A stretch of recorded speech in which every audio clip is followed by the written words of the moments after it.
In this week's Seder, we have the last mitzvah, the very last mitzvah that the Torah commands us. That is the mitzvah of the Ata Kisvu Lechem Es Ashira Hazais, the mitzvah to write a Sefer Torah. And the place can point out that if someone can't write a Sefer Torah himself, he should hire someone to write a Sefer Torah for him. But in addition to the mitzvah of writing a Sefer Torah, so that the Sefer Torah should be available in every Jewish household, the Sefer Chinuch explains, and this is not only his opinion, it's the opinion of the Rosh and Menachos and many other Rishonim as well, and it's brought down in Halacha, but I'll quote from the Sefer Chinuch. V'dabini, know my son, says the Chinuch, she'afoti, even though she'ikir hachiyav di'iraisa ein rak the Sefer HaTorah, even though the ikir chiyav is only for a Sefer Torah, ein safek, there is no question, shegam b'shar ha-svarim she'neschabru al pi ha-Torah, in regard to all svarim that explain the Torah, that were authored al pi ha-Torah, yesh l'chol echad liknois mehem kefi ha-yecholos. Everyone should buy as many of them as possible. Minatayim she'amanim, for the reasons that I explained, that the Torah should be available in every household, it should be accessible. If you have to go somewhere else to learn the Torah, that creates a whole different atmosphere. The even though your father may have left you many svarim, there is a mitzvah on people to purchase svarim on their own. But the Chavetz Chaim points out an interesting thing. The Chavetz Chaim says, indeed, this mitzvah of writing a Sefer Torah, buying a Sefer Torah, or as many Rishonim understand it, the mitzvah of buying svarim, the mitzvah of making Torah available in your house, this mitzvah follows the statement in the Torah, which was the pasuk before, Yenochi hastir astir panei b'yom, and I will hide my face in that day, al kol hara asher asa, for all the evil which they shall have wrought, ki panei el Elohim acherim, and that is as a punishment, for they have turned to other gods. What is the connection over here? Fragt the Chavetz Chaim. Hastaras panim, that Hashem is hidden, we don't understand why things are happening to us, followed by the mitzvah of the Ata Kisvu Lechem Es Ashira Hazais, of writing the Sefer Torah. And for the Chavetz Chaim, the connection is obvious. The Torah is teaching us that the Torah, Limud HaTorah, and Mesiras Nefesh Torah, and in particular the idea of making Torah available in our homes, that is the light that is going to protect us during a period of Hastar Chas v'Shalom. The Torah has the Koyach, says the Chavetz Chaim, I quote, Lahagein, to protect, the Lahatzal, and to save Mikol Tzara v'Yogai, from every tzara and worry. And precisely during a time of Hastaras Panim. But let's remember, Hastaras Panim means that Hashem hides his face. Like a father sometimes, who wants to test his child, and he hides behind the pole to teach the child a lesson that he shouldn't go off on his own. And the child is frightened for a moment. He says, "Oh, where's my father? It's Hastaras Panim, where is he?" And then the father steps out from behind the pole, and there's a sigh of relief.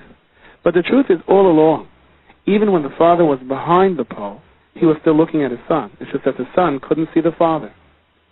I heard from a Yid once a beautiful word. The pasuk says in Shir HaShirim, Mashgiach min ha'chalonos, neitzitz min ha'charakim. Sometimes the Rebbeinu Shalom is a Mashgiach min ha'chalonos. The Rebbeinu Shalom supervises from the window. When someone is supervising from the window, he can see you, and usually you can look up at the window and you see him. But then there's a different kind of a supervisor, who is neitzitz min ha'charakim. He looks through from the cracks. If someone is looking at you through a crack in the wall, by all probability he sees you and you don't see him. The Rebbeinu Shalom is always looking at us. Yiddish neshamas are never hefker. And whatever happens, happens with a cheshbon. Sometimes the Rebbeinu Shalom looks at us, b'pchinas mashgiach min ha'chalonos. He sees us and we feel his presence. And we understand why things are happening. Sometimes it's neitzitz min ha'charakim. The Rebbeinu Shalom sees us, like in the mashal, the father hiding behind the pole. But we can be frightened, for we don't see him. But that is a lesson that is important to us, and that we must endure. Now, if someone is staring at you behind a crack, and he shines a light, then you'll feel the warmth of his supervision, or at least you'll be able to recognize it. You'll know that you're being watched over, even though the person is behind the crack. And the way that sort of explains the Lashon Katshe of the Chavetz Chaim, when he says the reason the Torah presents the mitzvah of writing a Sefer Torah right after the pasuk that warns of Hastaras Panim, Chavetz Chaim says the light of the Torah will shine through.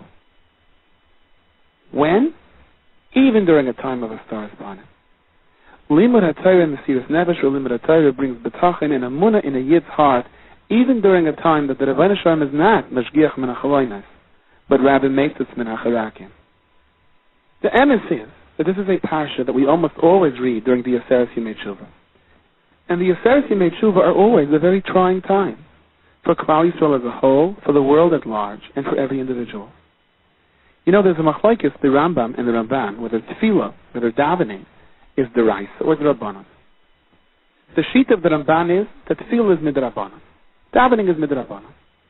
However, the Ramban himself says that during an eis tzara, when a person is in trouble, then it becomes a deraisa, even according to the sheet of the Ramban. What is called an eis tzara? Many of the Mefarshim ask on the Ramban.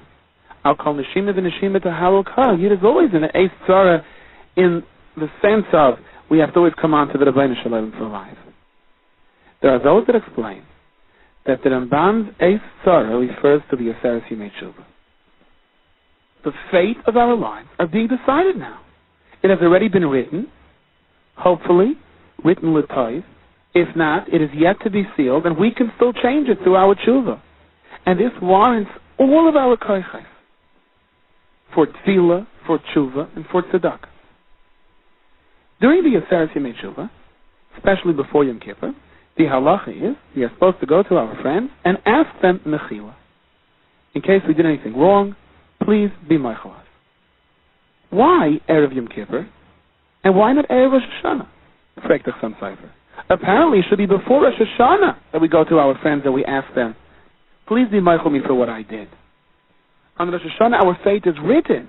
It is during the Aseres Yemei Tshuva that we have a chance to possibly change it. But shouldn't we make sure to ask mechila before it's even written? Dr. Sam Seifer, you have people that can be friends, but that doesn't necessarily mean it's a good thing. Friends that get together and don't have the right hashkafos, friends that get together and have the wrong ideas of what a good time means, can be the worst thing. Ein shalom with a shoyim. That's not the shalom that the Torah is talking about. So indeed, while we are all obligated to ask mechila from anyone that we are hurt, but the ultimate objective is to reach a certain shleimus with our neighbors, with our kroivim, with our friends. You first need, says the Chassam Sofer Rosh Hashanah, to establish, to determine in our hearts who we want to be and what type of a life we want to pursue, and then we can follow through by knowing who we want to be friends with. And although the chiyuv to ask mechila would include anyone we hurt, whether or not we want to be friends with them, but the idea is first establish where you want to be, in which direction do you want to go, and then look to make amends with your friends. Because then it's important who you're going to be with. Then you'll know who you want to be with. But perhaps, from what the Chavetz Chaim writes in the Sefer Shmir Salosh in the Sha'ar Tzuna, Perik Dalet and Hey, we can explain from a different perspective why it has to be this way. First comes Rosh Hashanah, and then comes the Aseres Yemei Tshuva, the extra tefillah, and the special instructions to ask mechila from our friends before Yom Kippur. The Chavetz Chaim stresses the importance of being Zanediwan L'Kanchos, of looking at your friends in a favorable way. The Gemara says in Masechtas Rosh Hashanah that Tezayin Amid Beis, Gimel Svarim Niftachin L'Yom Hadin. 3 Svarim are opened in preparation for the Day of Judgment. Although the Chavetz Chaim, quoting Rashi, says there that it refers to the Yesod Chiyah, the judgment of Chiyas HaMeisim, but Rosh Hashanah is a preparation for that. Tzadikim Gemurim, those who are complete tzadikim, are written and sealed right away, L'chai Olam. Rishoyim Gemurim, and by definition, Rishoyim Gemurim means, as Rashi explains it over there, people that have more averos than mitzvahs. They are written and sealed, Rachmano Litzlan, for Gehenna. And Beinanim, those who are in the middle, they are written but not sealed. They still have a chance to turn things over during the Aseres Yemei Tshuva.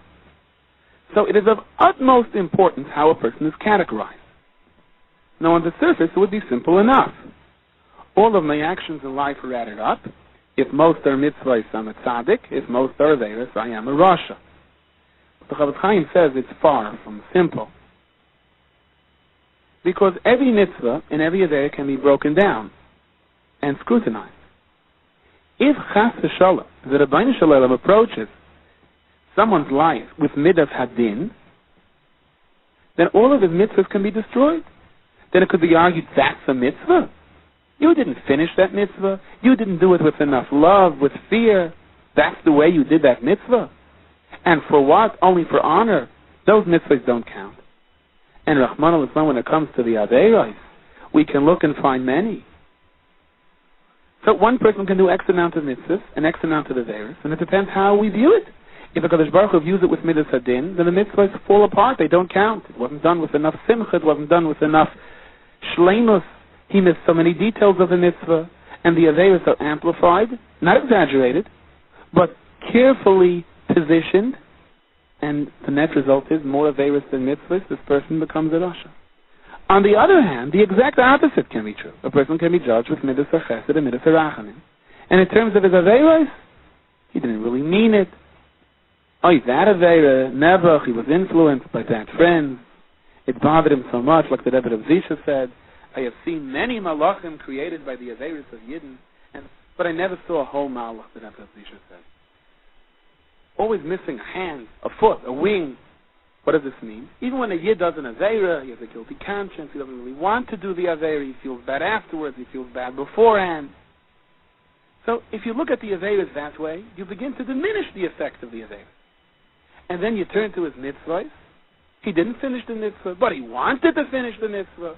He didn't do it with enough love, but in his heart, he wanted to do it with love. Truly didn't do the mitzvah with a smile because so many things were bothering him. Had things been okay for him, surely he would have done the mitzvah with a huge smile on his face, with tremendous joy. So you can take midas hachesed and midas harachamim and create a net result of many more mitzvahs than Averos. So the issue is far more complicated than did the person do more mitzvahs than Averos, or did he do more Averos than mitzvahs? The real issue becomes, how is he judged? With midas hadin or with midas hachesed? What determines whether a person is judged with midas hadin or midas hachesed, which ultimately may determine whether he falls into the category of a rasha or a tzaddik? Zok the Chavetz Chaim, and I quote him again in the Shmiras Haloshen Shar HaTevuna, Perik Down. Then a kol zeh toli, it all depends on lefihu anhaga shehinig es asmei b'mei chayim. How did he act im habriyas together with other people? In darkei hayolodin oisam lekavchos. Oh, the neighbor Nebuch, it's so upsetting. She doesn't talk to me because she has so many tzaros. If only I can make life better for her. Oh, so-and-so parked in my driveway. Must be in a rush. Okay, so I'll park outside. My husband didn't do this or my wife did that. I'll wait it out. He or she had a hard day. If that is your attitude, if that is the way you judge the people around you, so the Rebbeinu Shalom takes all of your mitzvahs and all of your averos and puts them into the same perspective. The Rebbeinu Shalom will amplify your good deeds, complete the uncompleted, and diminish the effect of the averos. On the other hand, if your attitude was the opposite, if you were always looking to be angry, looking for faults in members of your family, friends, neighbors, partners, whatever the case may be, and as a result you were the first to criticize and to demand justice, so the Rebbeinu Shalom says, fine, if that's the way your understanding of judgment is, we will judge you that way. And make no mistakes, says the Chavetz Chaim, if a Kadosh Baruch Hu judges us that way, you won't have any mitzvah, or at least very few, that are going to survive the scrutiny, that are going to stand up to this type of pressure. If you're constantly speaking evil about people, then the Malachi Yasharis will do the same about you. Chavetz Chaim quotes the Medrash to that effect. Al Kain therefore concludes the Chavetz Chaim, Tzarech sheyeda ha'adam b'nafshay. A person has to realize, b'yoyde b'chayim, while you're still alive and you can, ki be'eis shehudan es chaverei. When you judge a friend, then what you say about him is an organization of the type of justice you yourself are going to have to endure. So now, getting back to our question, why is the halacha that we ask mechila dafka before Yom Kippur as opposed to before Rosh Hashanah? Who we ask mechila from, and what we ask mechila for, and whether or not we're meichel our friends, all depends on the attitude. If we take the position of what a terrible victim we are, and how everyone else has it better, and I'm being taken advantage of from everyone, So it's hardly likely we'll be looking to ask mechila from anyone, and it's even less likely we'll be willing to meichel someone when they ask us mechila. But if we take the position that we will look to diminish the aveiros of people, or the negatives in the respective characters that we have to deal with during the course of a day and a lifetime, if we don't think all that much about ourselves, but we think more about what we can do for others, if we think more about tolerating the ill effects of others, and everyone has negative flaws to their character, and we look to judge everyone l'kav chus, and to try to only find the best in people, to amplify the good, and to dismiss the ra, then the chances are we will have many more people to ask mechila from, and we will be much happier to grant mechila when it's requested from us. So there's a sequence over here. The purpose of Rosh Hashanah is putting things into perspective. Rosh Hashanah, we have to get the message. We are now going to be judged. And the direction of where we are headed is going to be determined by the category we are in. Are you a tzaddik or a rasha? And whether we are a tzaddik or a rasha depends on whether we have more mitzvahs or more aveiros. And whether we have more mitzvahs or more aveiros depends on how do we view others. So the purpose of Rosh Hashanah is for us to work on ourselves, how we view others. And when we master to be down the world l'kav chus, and to be tolerant and loving and caring and understanding of others, and we've made it through Rosh Hashanah. Now the Rebbeinu Shem has put us into the category of tzaddikim, because the Rebbeinu Shem is now going to be down us the same way through the midas hachesed, giving us more mitzvahs than aveiros. And now we are ready for Yom Kippur. Now we are ready to ask mechila and to grant mechila, because our attitude is in position to ask mechila and to grant mechila. There is a vart from Yisachar David Delv. He points out people go to tzaddikim and they ask them for brachos and yeshuas. The truth is, any yid, if he really means it, can be poil a yeshua for a friend. What is the inyan then of the dafka going to a tzaddik? Because the understanding is that the tzaddik is in a much higher level of ahavas Yisrael than the average person. And the mele, when the tzaddik is mispal for someone, he cares more for someone. But there's no trick over here, said the Velzerov. If the average yid is on the same madrega of ahavas Yisrael, he can also be poil yeshuas and achames and nisim and iflais. And in conjunction with what we just learned from the Chavetz Chaim, it all falls into place. The more our attitude is to think about others and to care for others, and the more HaKadosh Baruch Hu grants us chesed and rachamim, and there is a rule, loi adu rosh. That means that the first day of Rosh Hashanah cannot fall on Sunday, Wednesday, or Erev Shabbos. Not Aleph, not Sunday, not Dalet, and not Vav. So the first day of Rosh Hashanah can only be either Monday, Tuesday, Thursday, or Shabbos.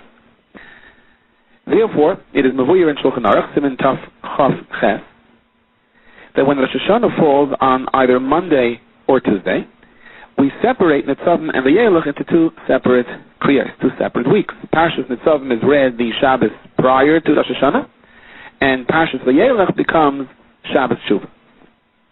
Of course, there's one more Parsha, Parshas Hazinu, but that would then be between Yom Kippur and Sukkot.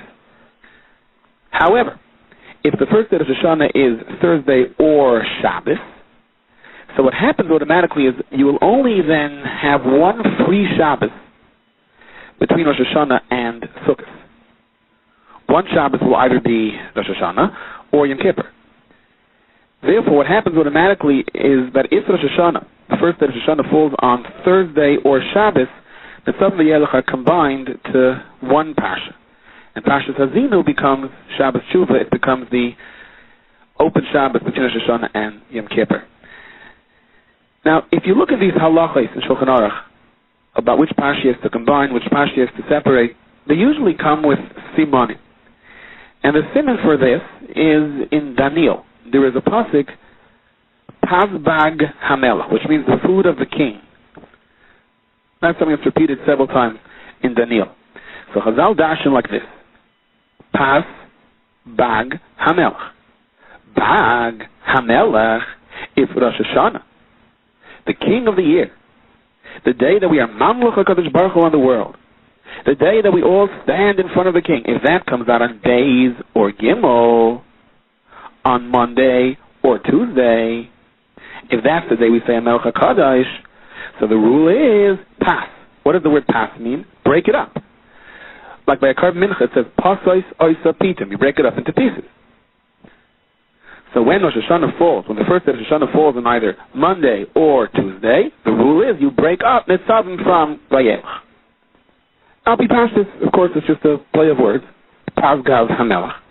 But we know nothing is a coincidence. So what significance can we find in the remnants of Pasgav HaMelech that indeed teaches us about Nitzavim and vayeilech? I heard from my Shliach Zangezant that generally speaking, all the Parshiyos Mechabaris, all the Parshiyos in the Torah that are connected, when we read 2 Parshiyos during 1 week, most of them come out during a time of the year where the union of Chibur between Klal Yisrael is of primary importance. Let's take a tour through the Torah and let's see which Parshiyos come together. The Yaakov Pekudei comes together. That's the union of the Mishkan, which is Mechaber Klal Yisrael. Every single year donated something to the Mishkan. That has made the Mizbeach and the Avodah of the Kohanim so powerful that it was a Chibur, it was a Avodah V'Tzibur of all of Klal Yisrael. The Yaakov Pekudei is also generally before or right after Parashat HaChodesh, Rosh Chodesh Nisan, where all of the Yidden had to bring their shkalim, again being Mechaber, all of Klal Yisrael for the Avodah of the New Year. What other Parshiyos could come together? You have Tazria Mitzayra, Achrei Kedeshim, and Behar B'Chakaisei, which all come out during the Yemei HaSfir, where of course we know that Talmidei Rabbi Akiva died because they were not Noheg Kavod Zeh B'Zeh, and the whole point of the Yemei HaSfir is to be Mesakin that, to be Ma'ir the Ahava and the Chibur between Klal Yisrael, that is the Hachana for Kabbalah Satayra, V'Yichen Sham Yisrael, Neged Ahar, Ki Ish Echad B'Lei Echad, that was a prerequisite for Kabbalah Satayra.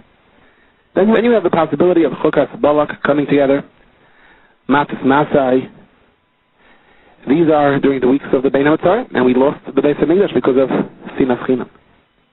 So what does that have to do with 2 Parshiyos being together? The Zohar Kodesh says that the entire week is crowned by the Parsha of the week. There were tzaddikim who looked for the answers of all of their complex current situations in the Parsha of the week. There's the Kayach HaPayel Benifal. The way we read the Parsha changes our lives. Shulchan Aruch says if you're Maver Sedra, it's Marichan LaYama V'Shnaisav. It gives a person long life. What does that mean, Yama V'Shnaisav? Not just long years, but significant days, the Mashal explains. It changes the whole Mechus HaChayim. If a person lives with the Parsha, it has a direct effect on us. When 2 Parshas are combined, Klal Yisrael is combined. And during the weeks that we have to combine ourselves, the mere fact that the formula presents 2 Parshiyos together, that generates the Kayach HaChibur if we are looking for it. Nitzavim Vayeilech, on the other hand, is a little bit interchangeable. On the one hand, it also represents the Kayach HaChibur, because this is the time of the year that we have to ask Mechila from anyone that we hurt. Yom Kippur is not Mechaper on Averos that are Bein Adam B'Chaverei. But on the other hand, it's also a time of reevaluation. Which are the elements in our environment that affect our Yiddishkeit in a negative way? Which are the kind of relationships that we may pursue for totally innocent reasons, business, commerce, entertainment, but as a result, we know that it is drawing us further away from HaKadosh Baruch Hu. And a person has to stop and think and say, okay, in a mild, proper manner, maybe there are certain types of friendships that are not good for me. And of course, if you have the kayach to be masaking someone else, that's a different prina. But if you feel that you are slipping, then it is time to gently create partitions. And that is really the powerful message over here in Nitzavim Vayeilech. Because if you think about this for a moment, apparently there's an interesting distinction between Nitzavim Vayeilech and the other Parshiyos Mechabaris. The other ones are maneuverable. It often happens that Eretz Yisrael is a parsha ahead of us. Because if the second day of Yom Tov is Shabbos, so we don't read the next parsha because we read the Kriya of Yom Tov. But in Eretz Yisrael, the second day is regular Shabbos, so they go on. So how does that even out? By the next possibility of 2 parshas coming together, so we in Chutzlaz will read the 2 parshas together to catch up 1 parsha. For example, if the second day of Shavuos is Shabbos, so we're going to lag behind Eretz Yisrael. So when it comes to Chukas Balak, usually it evens out. They are going to read Chukas Balak as independent parashiyos. But when they get to Balak, we're going to read Chukas Balak together. That's how we catch up. By Nitzav vayeilech, this doesn't happen. There's no room afterwards for evening things out, because it's the end of the year. Parshas Hazinu has to be the last Shabbos of the year. V'zayis habrach is Simchas Torah. There's no way around this. There's no room afterwards for adjustments. Everything comes to a head over here. The Tzad vayeilech has to be either together or separate, depending on the current situation. And the emes is that's a very powerful lesson in terms of understanding the Yemei Adin and the Yemei HaTshuva. We have to approach the Yemei HaTshuva from two completely different angles. On the one hand, to be la'oira hava achva v'shalom v'reis, between family members, between Yidden, between members of our shul, between members of different shuls, between those that went off and made their own shuls, between those that dress like us and those that dress differently, between those that speak one language and those that speak the other. But by the same token, in terms of our evaluation, which we have to do before the Rosh Hashanah Yom Kippur, we have to look and say, well, I may have certain business relationships, I may be going to certain places for entertainment purposes, and I think it's nice, I'm getting together with friends, and those friends are not bringing me to the right places. They're not setting me up in a situation where my neshama is going. On the contrary, the peel, the veil over my neshama is getting thicker and thicker because I seem to be dragged into different things. And if you have the power to positively influence them, by all means, but if not, it's time to step out, even if it's socially not the right thing to do. It doesn't give me a right to hate anybody. In my heart, I have to be mispal and beg and try, and by all means, if I have the koyach to do so, to have a positive influence on others. But on the other hand, I have to see that where I am slipping, I have to get out of the wet floor. Now, what happens when someone is invited to dine with the king? Who is worthy to be together with the king? One who can feel the current situation. When there is a simcha going on in the king's life, he generates simcha by the king's table. He opens the doors, he draws people closer. During a time of crisis, during a time of decision, during a time where the king needs ultimate concentration, or during a time of personal tragedy, and the king has to reflect upon himself. So the one who dines at the king's table has to know how to close the doors. He has to know how to reflect the proper mode. He has to know how to act accordingly.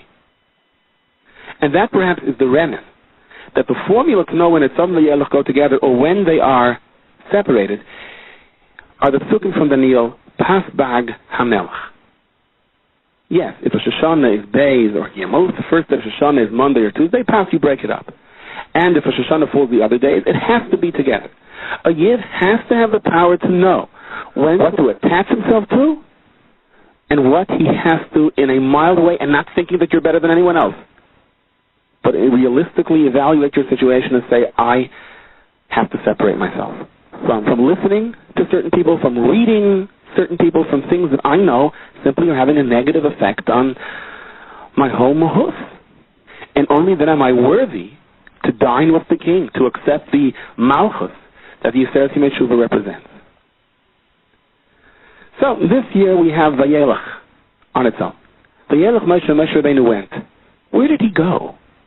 So the pasuk says vayeilech Moshe, and he spoke to all of Klal Yisrael. But you can say this by every passion in the Torah, that he went and he spoke to all of Klal Yisrael. What is the dogish over here? What is the emphasis on he went? What does this teach us? Let me share with you quickly 7 beautiful pshatim on vayeilech Moshe. Pshat number 1. The Ibn Ezra says this. Moshe Rabbeinu went to every single shevet independently to say goodbye to them and to encourage them that they ought not to be frightened. Ki Hashem hoilech lefneihem, for Hashem goes before them. And there's a tremendous lesson over here. He didn't make one general speech to all of Klal Yisrael in this regard. When it came to saying that goodbye and to give them the final encouragement, he knew that every shevet needs a different kind of a shmooze, a different kind of encouragement. Moshe Rabbeinu knew the respective fears and concerns of every Yid. And in a sense, he went to each shevet independently, and he also went to Kol Yisrael, the pasuk says, to every single Yid, and to say, I know exactly what you are worried about. Don't be frightened. Whether I'm here or not, the Rebbeinu Shalom is with you. And the truth is, Moshe Rabbeinu is with us. The Yisrael of Vaida explains, the Yom Bechaya, also others, Vayeilech Moshe means what the Zohar Kodesh says, that is Pashtusa de Moshe b'chol dar v'dar. There is a spark of Moshe in every single generation, in all the leaders of every single generation. Moshe Rabbeinu's tefillos were meant for us until Mashiach comes. So Vayeilech Moshe, Moshe continues to go. That's the second shot. The Medrash Tanchuma says Vayeilech Moshe is a lashon of Musar. L'chu chazu mufalis Hashem. Leave what you're doing. That's what David of Kosk explains it. You have to stop a second and step out of the whirlpool of life, the pressures of life that distract you from the real thing, from the life that's going to go on forever. Stop and think. So you see, Moshe Rabbeinu went out and he gave them the ultimate chizuk and encouragement, and by the same token, the musar. Smol doicha, the yamin, the kareves, the balance, the understanding of how to be makarev and how to set the record straight. The Talmud explains this further. The Talmud explains why the double lashon. So we know what Chazal Darshan, you have to keep on giving Musar. But there's another remez over here. You have to give Musar to yourself before you can give Musar to others. And that's really the danger in the mission of separating. Maybe you feel an environment is not good for you, and therefore you have to step out. But don't do so thinking because I am so much better than them. That's counterproductive for many reasons. You have to consider yourself just as vulnerable as they are, except that for me it's not good, and I'm the spouse, and I hope that they straighten out also. When Moshe Rabbeinu gave Musar, he included himself. Vayeilech Moshe, and he spoke to all of Klal Yisrael. So to tell us, he went along and said, look, I have to fix this. Come and fix it with me. That is the way to be misakin people. That's the way to talk to people. Don't set yourself on a pedestal and say, I am so much better than you, and you better shape up to come up to my level, because that may be nothing more than just plain gaiva. And HaKadosh Baruch Hu says, Ein ani v'hu yecholim l'adikecha. That doesn't bring a person closer to HaKadosh Baruch Hu, that separates him. But fakert, when a person gives techacha, he should feel that he is going and he is speaking to all of Klal Yisrael. Vayeilech Moshe v'yedaber es advarim ha'ele el kol Yisrael. He went along with them. And whenever Moshe Rabbeinu spoke to someone, it was always from the perspective of, we're on the same level. Let's work this out together. Even though in reality Moshe Rabbeinu was nowhere near the same level. Of course he was light years ahead of them. But the way to give Musar is to drop down. Vayeilech Moshe. That's how you speak to Kol Yisrael, to every single kid. Someone told me he heard a child say he can't wait till he's big because then he can talk by davening. His father always smacks him or yells at him when he talks by davening, but he looks up at his father and he sees that his father has to catch up on the day's stocks or news, sometimes even during Chazaras HaShatz. So if the person you're giving Musar to sees hypocrisy, that Musar is going to have exactly the opposite effect. On the other hand, if the father says to the child, look, you know, we both have to work on this together, that's something else. You can acknowledge the fact that it has to be corrected and still encourage others to do it, even though you yourself have a struggle. Adirabah, let's struggle together. The Noam Megadim explains. Vayeilech Moshe emphasizes that Moshe Rabbeinu's Musar to Klal Yisrael had nothing to do with personal prestige or honor. He totally left any personal kavanah. And that is why Moshe Rabbeinu kept on growing throughout his life. Because he never did things for himself. Vayeilech Moshe says the Noam Megadim. Why did Moshe Rabbeinu continue to grow from every experience in his life? His madregas went up and up, continued to soar upwards.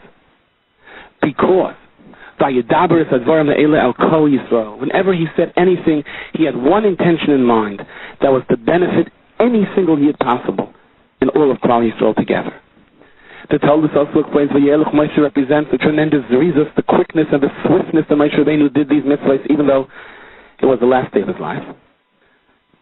Others explain, Klal Yisrael was in no rush to come and hear the shir. You see, they knew Moshe Rabbeinu had to give over the 613 mitzvahs before he would go up to Olam Haba. They had already gotten 611. Two more were missing. The two mitzvahs in this week's parsha, the mitzvah of Hakel and the mitzvah of writing a Sefer Torah. So the feeling, the general sentiment in Klal Yisrael was, let's not go hear the shir, because as long as Moshe Rabbeinu doesn't give us the shir, he can't leave us. Moshe Rabbeinu saw what was happening, and instead of taking advantage of this, Vayeilech Moshe, with the same zrizos he always did, he ran to teach them Torah, saying, this is what HaKadosh Baruch Hu wants me to do, and I will do it with the same level of simcha and quickness that I have done everything else. And finally, the Sefer Eitz Chaim brings vayeilech Moshe, that when it came time for Moshe Rabbeinu to leave this world, it was like stepping from one room into another, which in essence is true for everyone, except usually there's a difficult process over the threshold. For Moshe Rabbeinu it wasn't. It was as simple as going from here to there. And this last part is not an independent shot, rather it is a combination of all the ideas and the morals that we discussed until now. Because Moshe gave his life for Klal Yisrael, because he was not scared to give Musar, because he loved and cared and was Moshe Nefesh himself for everyone for the sake of everyone, because he understood every individual and was mechazik him for what that person needed. It's because of all the other pshatim of vayeilech Moshe that he was zeichet to the last one, to simply go from one cheder to another. This shiur is distributed by Kol Hadas, 11 Stei Chemet Street, Yerushalayim. For donations, please call 02-5383-999. Fax 02-538-0267. Postbox 57035.